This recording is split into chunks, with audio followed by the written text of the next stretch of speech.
माता अदिति के द्वारा बहुत सुंदर स्तुति, भगवान प्रसन्न हुए और भगवान सुखदेव गोस्वामी कहते हैं कि सर्वप्रथम भगवान ने अपनी अमी दृष्टि से माता अदिति के ऊपर अपनी दृष्टि डाली। भगवान ने अदिति को देखा।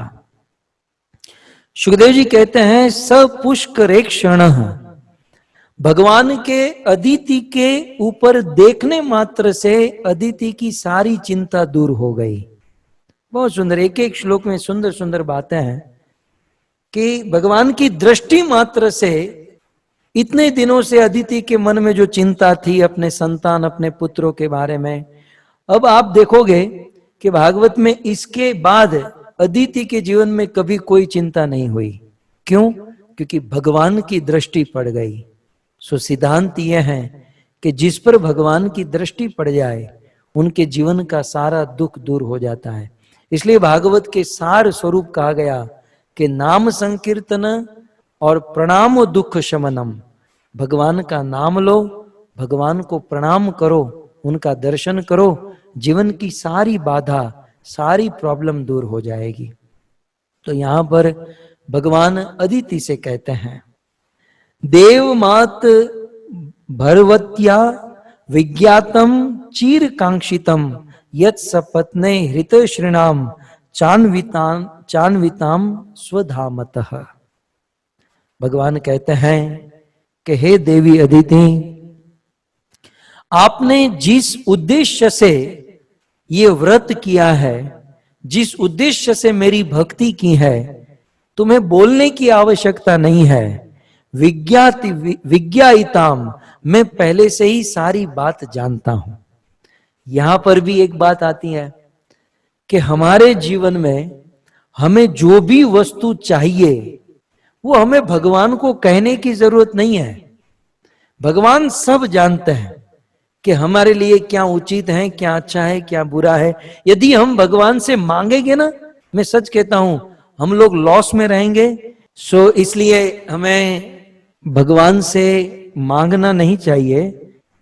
ये भगवान से मांगना वास्तव में ये पाश्चात्य देश की संस्कृति है। बच्चे स्कूल में जाते हैं और जीसस को प्रेयर कराते हैं कि ओ गॉड मुझे रोज ब्रेड मिलेगी, ये मिलेगा, फलाना मिलेगा। वो गॉड है। गॉड की छोड़ो, हम हमारी माँ को, एक माँ को कहना पड़ता है कि माँ कल सुबह तू मुझे रोटी बनाकर खिलाएगी, कल मुझे तू भोजन कराएगी। अरे वो हमारी माँ है, हम नहीं भी चाहेंगे तो वो कराएगी। और भगवान हमारे वास्तविक माता पिता है। हमारी स्थिति परिस्थिति कहने की भी आवश्यकता नहीं है, बिना कहे भगवान समझते हैं। इसलिए भगवान ने कहा कि अदिति, मैं तुम्हारी सारी चिंता को जानता हूं, तुम चिंता मत। तुम यही चाहती हो ना कि तुम्हारे पुत्र असुरों को मार दे, सारे असुर मर जाए। और वास्तव में यही था। अब ध्यान से सुनिएगा, अदिति के हृदय में ऐसा था कि मेरे पुत्र इंद्र या देवता असुरों के साथ युद्ध करे, असुरों को मारकर स्वर्ग के ऊपर राज करे। भक्तों, यहां पर और एक सिद्धांत हमें समझने लायक यह है कि अदिति के मन में ये जो भावना थी, कुछ हद तक बुरी भावना थी, किसी को मारने की, किसी को हराने की, मन में ये बुरी भावना थी। लेकिन भक्तों, ये मन में बुरी भावना होते हुए भी भगवान उनके सामने प्रकट हो गए और भगवान ने उनका सारा काम कर दिया। इससे हमें क्या सीखना है? मन में चाहे कैसी भी भावना हो, हमें भगवान का भजन करना चाहिए। भगवान का नाम ले, भगवान की भक्ति करे, मन की भावना को छोड़ो, अच्छी हो बुरी हो, हमें ड्यूटी समझकर हम भगवान का भजन करें, भगवान हम पर प्रसन्न होंगे। नहीं तो दुनिया में लोग कहते हैं ना, अरे भाई ये माला क्यों जप करते हो, आप मंदिर क्यों जाते हो, पहले अपने मन को शुद्ध करो, मन चंगा तो कथौटी में गंगा। अब मन क्या जीवन भर चंगा होने वाला है? इसलिए हम तो एक ही कार्य कर सकते हैं, भगवान का नाम लें, उनकी कथा सुने, मन का जो होना सो हो, भगवान हम पर प्रसन्न होंगे। अदिति के मन में इतना गलत विचार होते हुए भी भगवान प्रसन्न हुए। तो यदि हम हमारे मन में भगवान को पुकारेंगे तो अवश्य भगवान प्रकट होंगे। भगवान ने कहा कि बलि महाराज से स्वर्ग लेकर तुम्हारे पुत्र को, मतलब इंद्र को वो स्वर्ग मिलना ये बहुत मुश्किल है। मानो अदिति पूछे ऐसा क्यों? तब भगवान कहते हैं यत अनुकूले ईश्वर विप्र गणा, क्योंकि देवी उस असुर ने, वो है असुर, लेकिन असुर होते हुए भी उसने विप्र गण ब्राह्मणों की सेवा की है, वैष्णवों की सेवा की है। और क्योंकि उन्होंने ब्राह्मण वैष्णव की सेवा की है, इसलिए उसे मैं भी नहीं हरा सकता, उसे मैं भी नहीं मार सकता, क्योंकि मेरा वचन है कि मैं मेरे भक्तों को एक बार मार सकता हूं, लेकिन जो मेरे भक्तों की सेवा करेंगे मैं उनको कभी न मार सकता हूं, न कभी मैं उसको हरा सकता हूं। तो भगवान अदिति से कहते हैं कि हे अदिति, अथापि उपायो मम देवी चिंत्य, अब बलि को हराना, बलि को मारना, उस असुर को मारकर हराकर उससे स्वर्ग लेना, ये तो नामुमकिन है, क्योंकि वो साधु की सेवा करके बैठा है और तुम्हारे बच्चे काम वासना में फंसे हुए हैं, इसलिए उनको हराना मुश्किल है। तथापि फिर भी मम देवी चिंत्य, फिर भी मुझे सोचने दो। अब भगवान सोच रहे हैं और भगवान कहते हैं त्वयार्चित श्रम पति अगुप्त्ये पयोव्रतेना गुणम समीडित। देवी, क्योंकि आपने मेरी भक्ति की है, पयोव्रत करके, मेरी भक्ति करके आपने मुझे प्रसन्न किया है, इसलिए अब केवल एक उपाय है। उस असुरों के राजा बलि को मारा नहीं जा सकता, उसको हराया नहीं जा सकता, क्योंकि वो भी मेरे भक्त के भक्त हैं। अब देखिए, भगवान कभी कभी ही भगवान बहुत फंस जाते हैं।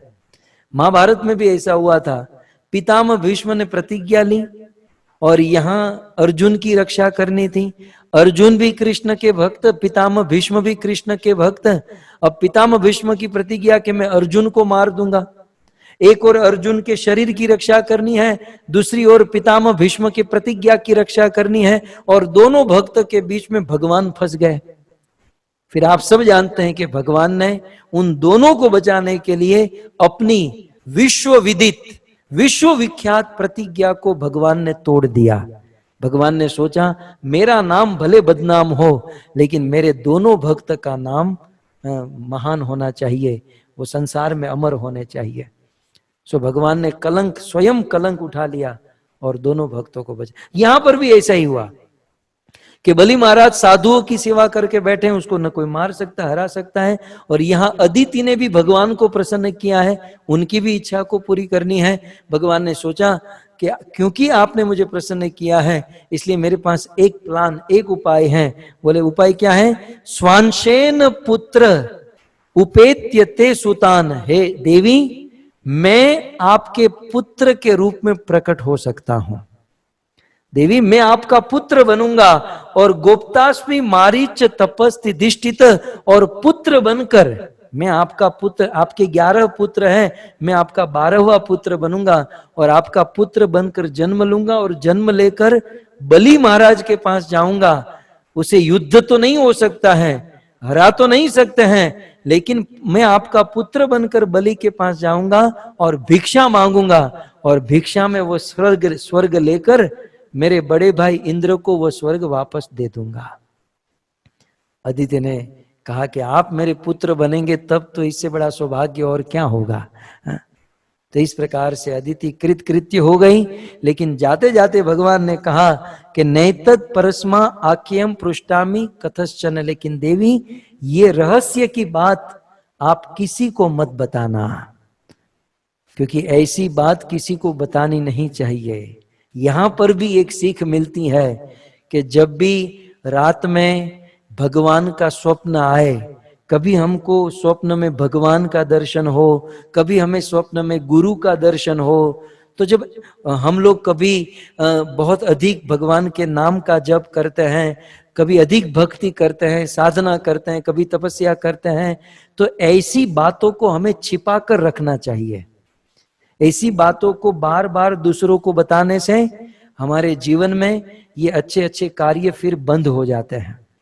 इसलिए जैसे कोई धनी व्यक्ति अपने धन को तिजोरी में, बिल्कुल बैंक में, लॉकर में बंद करके रखता है कि दूसरों की नजर न पड़ जाए, वैसे भक्तों के लिए सबसे बड़ा धन भगवान की भक्ति है और भक्ति को छुपा कर रखना चाहिए।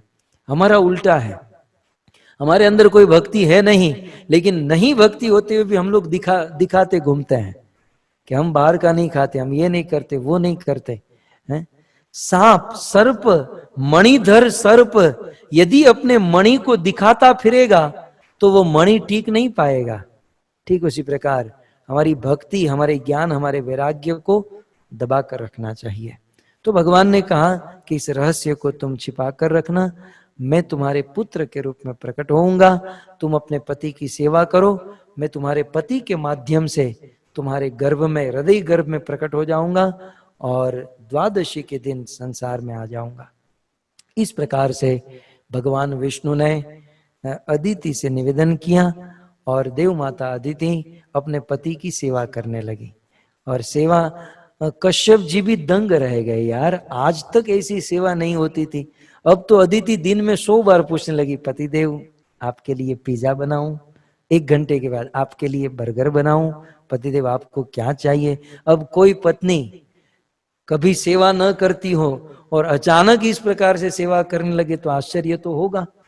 सो यहाँ पर भी ऐसा ही हुआ। एक तो भगवान ने कहने के लिए मना किया था कि मैं प्रकट हुआ और आपको जो बताया वो किसी को बताना मत, और दूसरा भगवान ने कहा कि अपने पति की सेवा करना। तो कश्यप जी ने सोचा चलो कुछ ना कुछ होगा, अपने पति की सेवा करने लगी और भगवान कश्यप जी के मन में आए और कश्यप जी के मन से माता अदिति के हृदय गर्भ में प्रकट हो गए, अभी हृदय में आ गए। और जब भगवान अदिति के हृदय में आए, अदिति का प्रकाश बढ़ गया, अदिति का सारा शोक संताप दूर हो गया, अदिति की सुंदरता बढ़ गई, करोड़ों करोड़ों सूर्य का प्रकाश अदिति के शरीर से। और ब्रह्मा को यह बात पता चली, ब्रह्मा जी आए आकाश में और अदिति के हृदय गर्भ में जो भगवान वामन थे, ब्रह्मा जी उनको स्तुति करने लगे।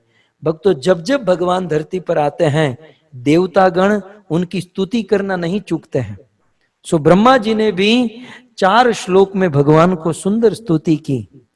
जयो रुगाय भगवन उरुक्रम नमोस्तुति। ब्रह्मा जी बार बार अनेकों शब्दों से, अनेकों गुणों से भगवान को बिरदाए और स्तुति करके ब्रह्मा जी उस स्थान को छोड़कर चले गए। सुखदेव गोस्वामी कहते हैं कि जैसे ही ब्रह्मा जी स्तुति करके चले गए और वह समय निकट आ गया, कहते हैं कि भाद्रपद शुक्ल पक्ष द्वादशी तिथि मध्याह्न, ठीक दोपहर को 12 बजे अभिजीत मुहूर्त और बुधवार का दिन आ गया। कैसा दिन था, क्या था, कैसा समय था? तो कहते हैं बहुत सुंदर भंवरे गुंजार करने लगे। काल समय जो था वो सारे गुणों को लेकर विभूषित हो गया। मंद मंद सुगंधित हवा वायु बहने लगी। उस समय दुष्टों के मन में क्षोभ उत्पन्न होने लगा, साधु संतों के मन में अचानक अंदर से ही आनंद होने लगा। दिशाएं स्वच्छ हो गई, निर्मल हो गई और आकाश में सूर्य बिल्कुल साफ हो गया और गो, ब्राह्मण, देवता, पर्वत, ये सुखदेव जी कहते हैं कि ये सब लोग प्रसन्न हो गए।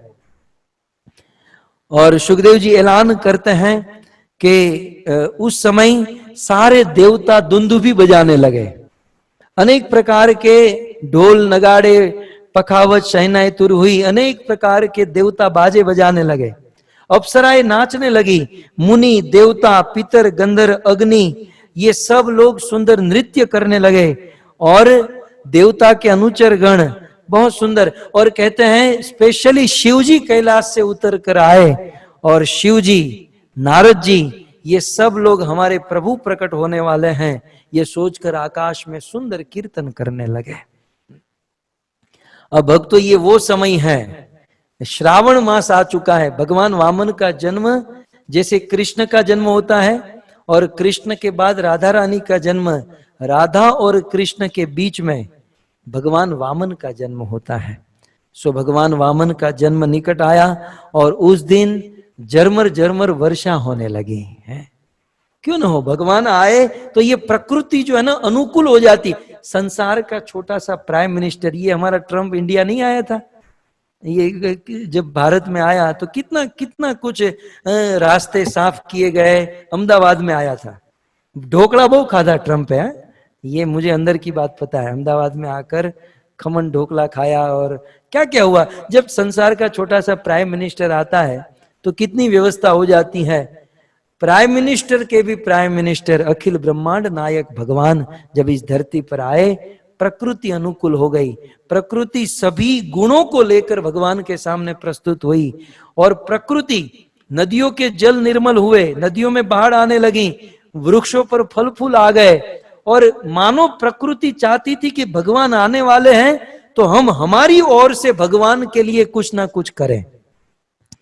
और आकाश में बादल ने सोचा हम क्या करें, तो अतिवृष्टि से लोगों को परेशानी होती है, लेकिन झरमर झरमर आकाश में बारिश होने लगी। हमारे देश में इसे गाते हैं, आषाढ़ उचारम में घमलारम बनी बहारम जलधारम, दादूर डकारम मयूर पुकारम, तड़िया तारम विस्तारम, ना नहीं संभारम प्यास अपारम, नंद कुमारम निरख्यारी, कहो राधे प्यारी मैं बलिहारी, गोकुल या वो गिर। सुंदर झरमर झरमर झरमर वर्षा होने लगी और गंधर्व गाने लगे, अप्सरा नृत्य करने लगी और शिवजी नारद जैसे तो सुंदर संकीर्तन, मानो आज शिवजी तांडव करने लगे। शिवजी के विषय में कहते हैं, शैल शुंग सम विशाल जटा झूठ चंद्र भाल, गंग की तरंग बाल विमल जाल राचे, लोचन त्रय लाल लाल चंदन की खोर भाल, कुमकुम सिंदूर गुलाल भ्रिकुट युगल साजे, मुंडन की कंठ माल विकसित लरु के प्रसाल, फटिक जाल रुद्रमाल नर कृपाल राचे, डम डम डम डम रुबाज नाद वेद सरसु साज, शंकर महाराज आज तांडव नाचे, ये भोले महाराज आज तांडव नाचे। अकेले शिवजी नहीं, किन्नर गंधर्व सर्व चारण अप्सर सगर्व, धर्म अर्थ काम मोक्ष सो परोक्ष याचे, गंधर्व किन्नर चारण विद्याधर यक्ष ये सब लोग शिवजी के साथ नाचने लगे, गाने लगे। और सुखदेव जी ऐलान करते हैं कि भाद्रपद श्रावण महीना शुक्ल पक्ष द्वादशी तिथि अभिजीत मुहूर्त और बुधवार के दिन ठीक दोपहर को 12 बजे माता अदिति के गर्भ से अखिल ब्रह्मांड नायक जगत निवास भगवान वामन प्रकट हो गए। श्री वामन देव भगवान की। जैसे ही भगवान वामन प्रकट हुए, जब प्रकट हुए तो बहुत छोटे से थे, शंख चक्र गदा पद्म पीतांबर कौस्तुभ मणि धारण किए हुए, बहुत सुंदर भगवान का स्वरूप था। सब लोग आए और भगवान को देखें, लेकिन भक्तों वे भगवान का वह स्वरूप देखते ही देखते जन्म के दिन ही, द्वादशी के दिन जन्म के दिन ही देखते ही देखते वो भगवान विष्णु भगवान वामन के रूप में कन्वर्ट हो गए। तो देखते ही देखते भगवान इस प्रकार से वामन रूप धारण कर लिए। और जैसे ही ये रूप धारण किए, भक्तों संसार के छोटे बड़े सारे देवता प्रकट हो गए।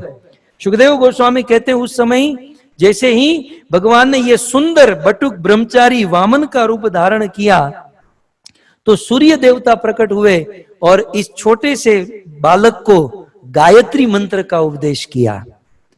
गुरुदेव कहते हैं लगभग 8-10 साल का बालक हो ना, ऐसी उम्र थी, 5 से 8 साल की उम्र भगवान वामन की थी। सूर्य देवता प्रकट हुए और गायत्री मंत्र का उपदेश किया।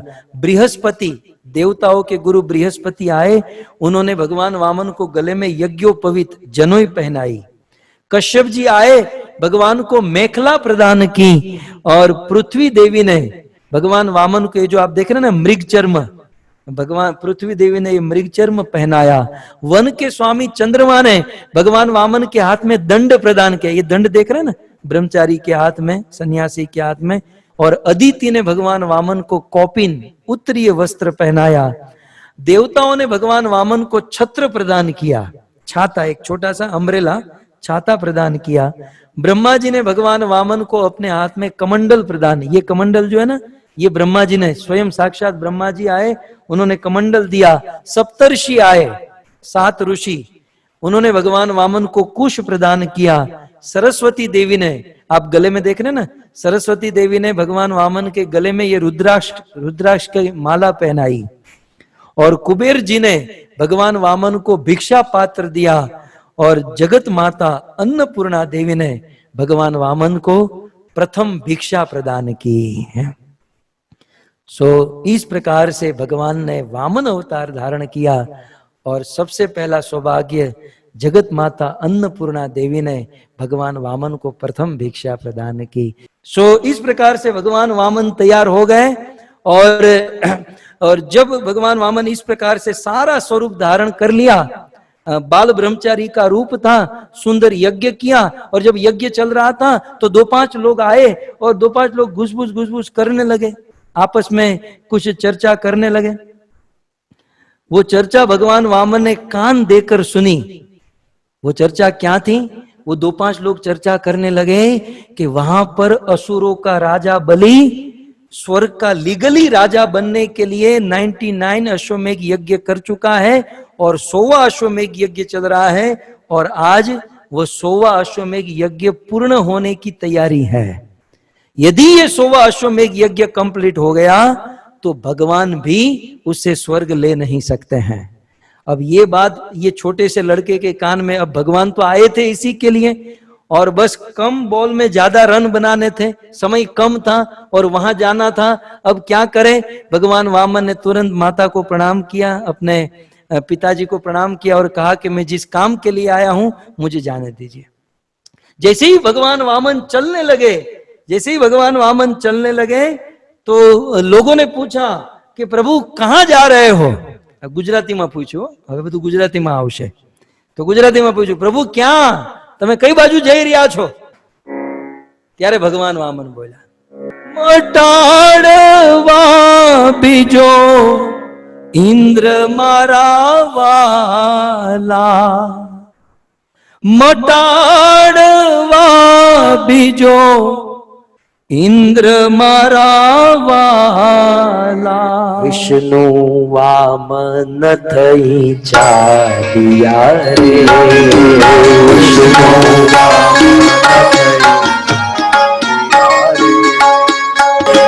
मटाड़वा बीजो इंद्र मारा वाला,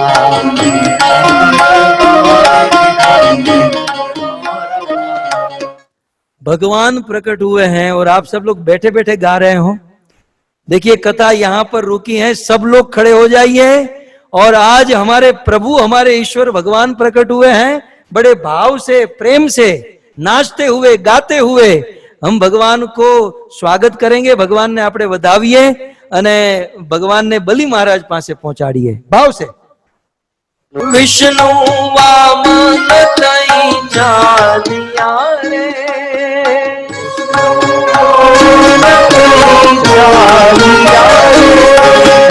मटाड़वा बीजो इंद्र मारा वाला,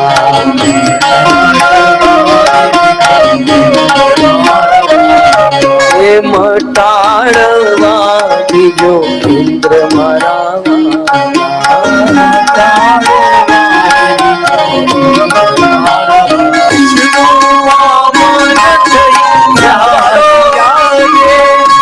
विष्णु वामन थई चालिया रे, विष्णु वामन थई चालिया रे, मटाड़वा बीजो इंद्र मारा वाला,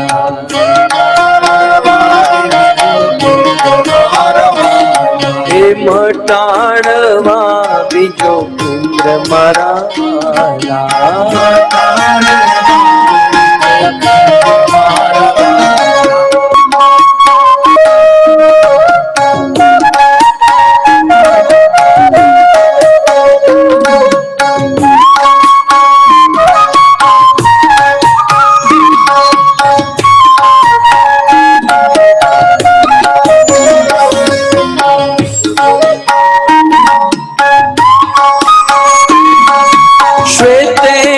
छत्र शिरे धरियूं रे,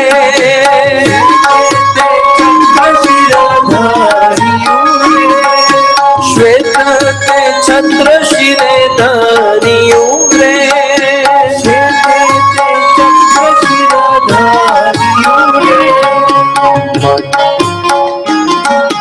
कर्मा कमंडल सार मरावाला,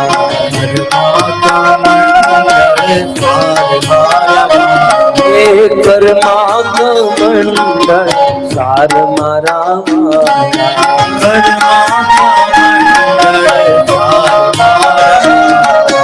विष्णु वामन कई जालिया रे,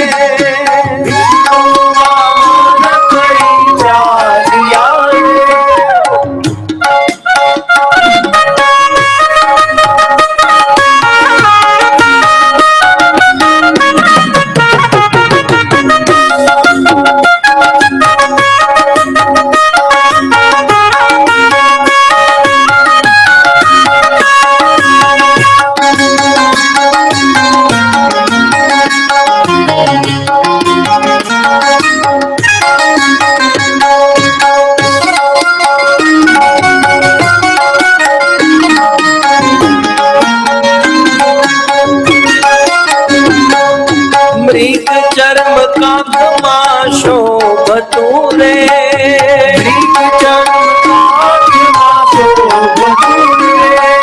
मृग चर्म का तमाशो बतूरे,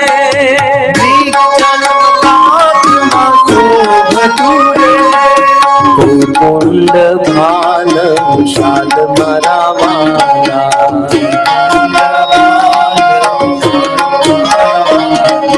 त्रिपुंड भाल विशाल मरावाला,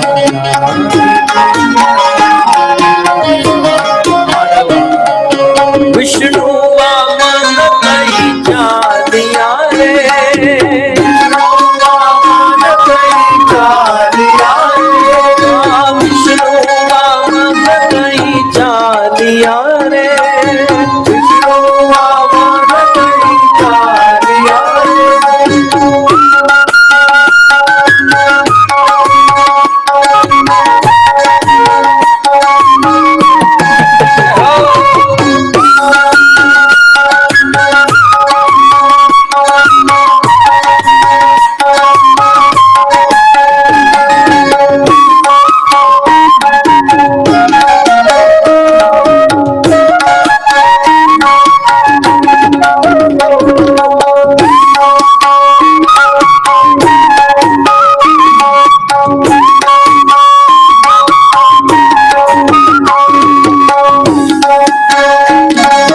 वेद गर्भवाल जगावता रे,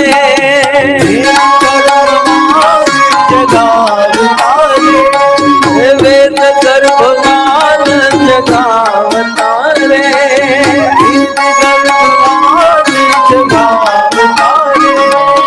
यज्ञो पवितना दान मरावाला,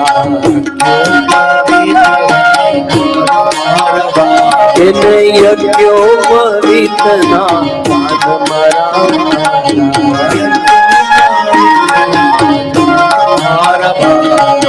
विष्णु वामन कई जालिया रे, विष्णु वामन कई जालिया रे, विष्णु वामन कई जालिया रे, विष्णु वामन कई जालिया रे।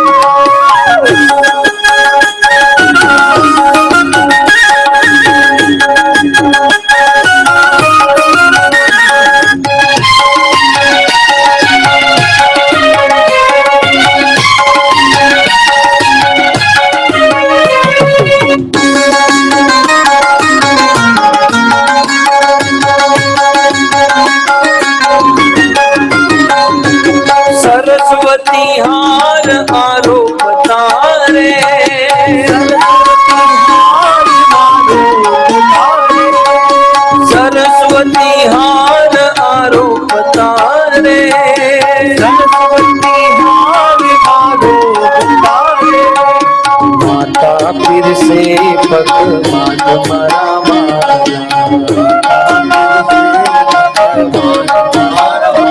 इन्हें माता फिर से भगवान मरा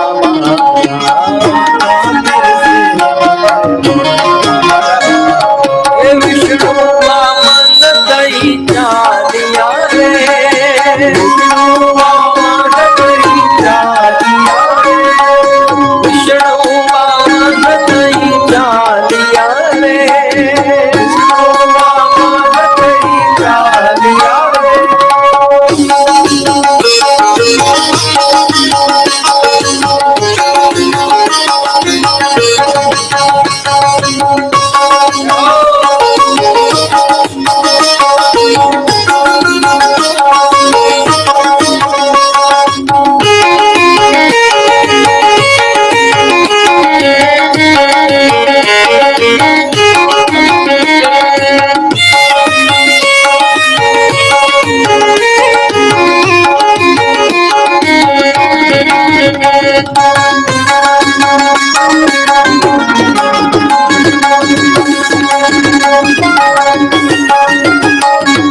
करुणा सिंधु क्या चालिया रे, करुणा सिंधु क्या चालिया रे, करुणा सिंधु क्या चालिया रे,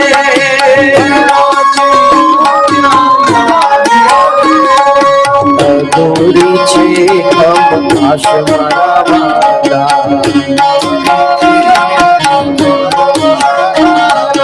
अधूरी छे हम आश मारा वाला।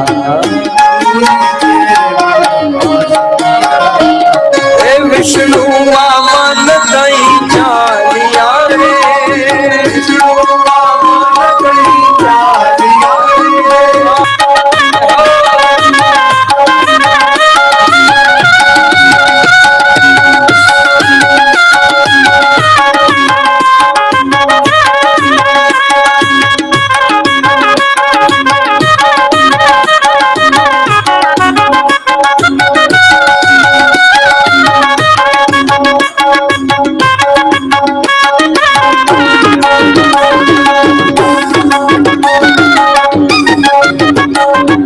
भीगू कछ माहू जाव छूरे, भीगू कछ माहू जाव छूरे, भीगू कछ माहू जाव छूरे, भीगू कछ माहू जाव छूरे। बलिनु अभिमान मरा वाला, बलिनु अभिमान मानवा, हणवा बलिनु अभिमान मरा वाला, हणवा बलिनु अभिमान मारा वाला। विष्णु वामन दई जालिया रे, विष्णु वामन दई जालिया रे, विष्णु वामन दई जालिया रे, विष्णु वामन दई जालिया रे, विष्णु वामन दई जालिया रे, विष्णु वामन दई जालिया रे, विष्णु वामन दई जालिया रे, विष्णु वामन दई जालिया रे। श्वेते ते छत्र शिरे धरियु रे, मृग चर्म काख मां शोभतु रे, वेद गर्भवाल जगावता रे, सरस्वती हार आरोपना रे, करुणा सिंधु क्या चालिया रे, करुणा सिंधु क्या चालिया रे, भीगू कछ माहू जाव छूरे, भीगू कछ माहू जाव छूरे, विष्णु वामन दई जालिया रे, विष्णु वामन दई जालिया रे। जय प्रभुपाद, प्रभुपाद, जय जय प्रभु,